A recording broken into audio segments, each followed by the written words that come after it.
नमस्कार दोस्तों, आज हम आपको ले चलेंगे एक ऐसे अद्भुत सफर पर जहां एंशिएंट बर्ड्स सिर्फ मिथ का हिस्सा नहीं बल्कि संस्कृति और विरासत का प्रतीक बन चुके हैं। ग्रीस, फारस, इजिप्ट और मिडिल ईस्ट के प्राचीन ग्रंथों और लोक कथाओं में इन दिव्य पक्षियों का जिक्र है। तो सबसे पहले हम बात करते हैं हुम्मा की। पौराणिक कथाओं में इसे बहुत शुभ माना गया है। यह एक दिव्य पक्षी है।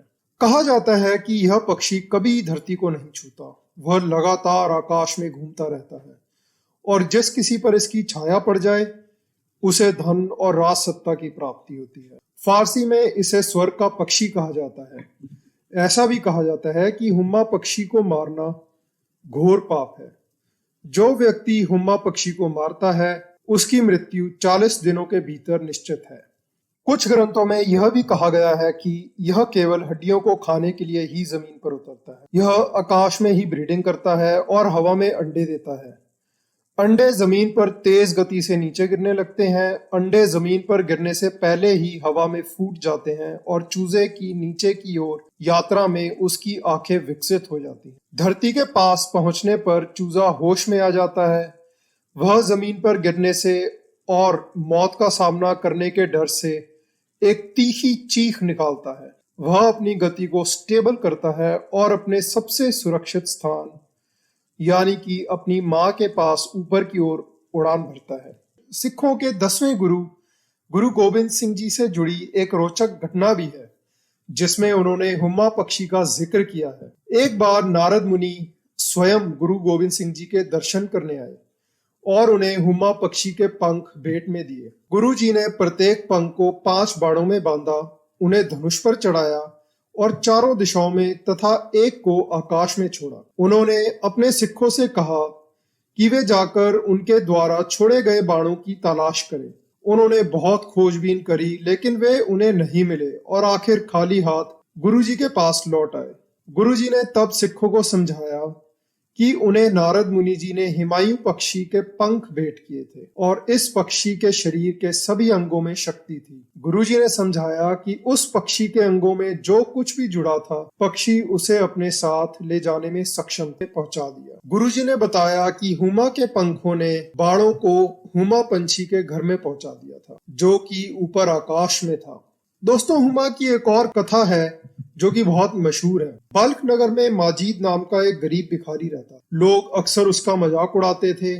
एक दिन तपती दोपहर में जब वह एक अंजीर के पेड़ के नीचे बैठा था, शहर में एक रहस्यमयी सन्नाटा छा गया। आसमान बादलों से नहीं बल्कि एक शानदार पक्षी के पंखों से धुंधला हो गया।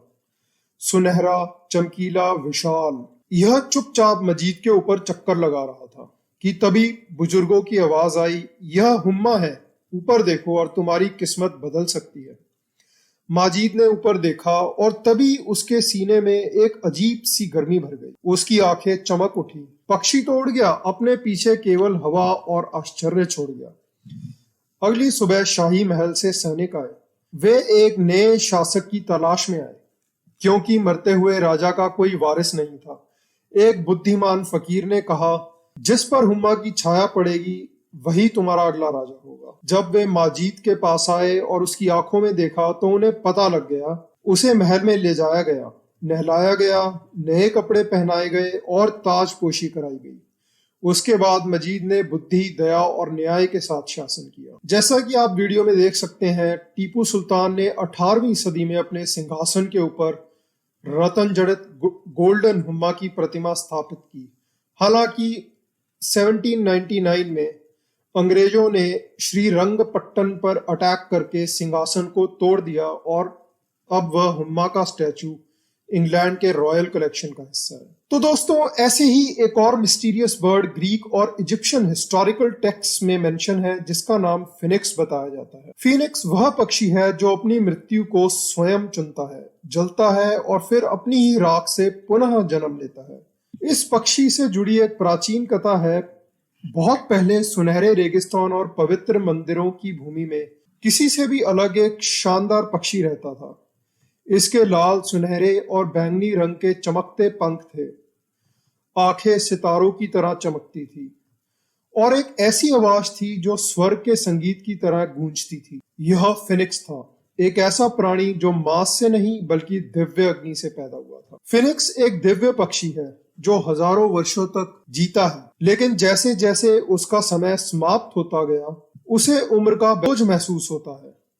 वह किसी पवित्र पर्वत की चोटी पर या रेगिस्तान के बीचों बीच उड़ जाता है। वहां वह सुगंधित लकड़ियों, जड़ी बूटियों और चंदन का एक घोंसला बनाता है। जैसे ही सूरज उगता है, फिनिक्स अपना अंतिम शानदार गीत शुरू करता है। घोंसले में आग लग जाती है किसी जादू की तरह और सूरज की रोशनी से लपटें उठती है। फिनिक्स आग के बीच में बैठा रहता है, पंख फैलाए जलता रहता है जब तक कि वो राख ना बन जाए। राख से फिर एक छोटा बच्चा फिनिक्स जन्म लेता है, अपने पूर्वज की स्मृतियों के साथ। युवा फिनिक्स पुराने फिनिक्स की राख को एक पवित्र अंडे या कलश में इकट्ठा करता था, रेगिस्तान में उड़ता और उन्हें एक पवित्र मंदिर में रखता था।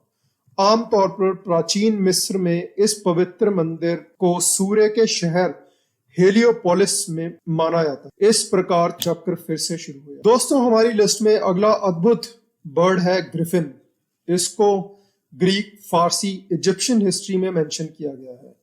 ग्रिफिन में शेर का शरीर, चील का सिर और चील के पंख होते हैं।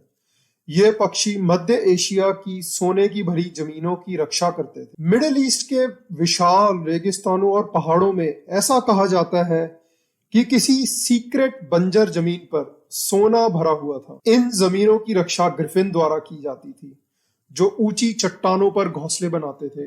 ग्रिफिन किसी भी इंसान या एरी मैस्पियन, जो कि एक आंख वाला प्राणी था, उससे लड़ते थे, जो कोई भी सोना चुराने की हिम्मत करते थे। एक लोक कथा के अनुसार ऐसे राज्य के बारे में बताया जाता है जिस पर लगातार अंधेरी ताकतों द्वारा हमला किया जाता है। एक दिन एक ग्रिफिन आसमान से उतरा, आक्रमणकारियों को खदेड़ दिया और शहर के सबसे ऊंचे टावर पर जाके बैठ गया। चुपचाप अपने लोगों पर नजर रखता रहा। माना जाता है कि कोई भी इंसान यदि सोना चुराने आया है तो ग्रिफिन अपने शक्तिशाली पंजों से उसे चीर देता था। तब से ग्रिफिन उस राज्य का शाही प्रतीक बन गया। ऐसा कहा जाता था कि जब तक ग्रिफिन की मूर्ति खड़ी रहेगी तब तक राज्य कभी नहीं गिरेगा। मिडीवल यूरोप में ग्रिफिन शौर्य और देवी सुरक्षा का प्रतीक था। जिस राज्य के फ्लैग पर ग्रिफिन होता उसे अजय माना जाता था। तो एंड में दोस्तों एक पंछी है सिमुर्ग, जो कि फारसी पौराणिक कथाओं का सबसे मिस्टीरियस और लेजेंडरी पक्षी है, जिसका जिक्र शाहनामे बुक की कथा सिमुर्ग और जाल में भी है। एक बार प्राचीन फारस में सैम नाम का एक पावरफुल रईस रहता था, जिसे जाल नाम का एक बेटा हुआ था, लेकिन जन्म के समय बच्चे ने सभी को चौंका दिया।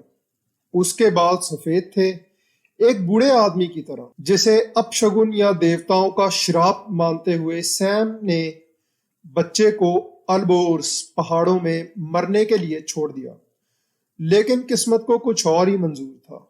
आकाश से अनंत काल का राजसी पक्षी सिमुर्ग उतरा। उसने चट्टानों पर असहाय रोते हुए शिशु को देखा और करुणा में भरकर जाल को माउंट अल्बोर्स पर अपने घोंसले में ले गई।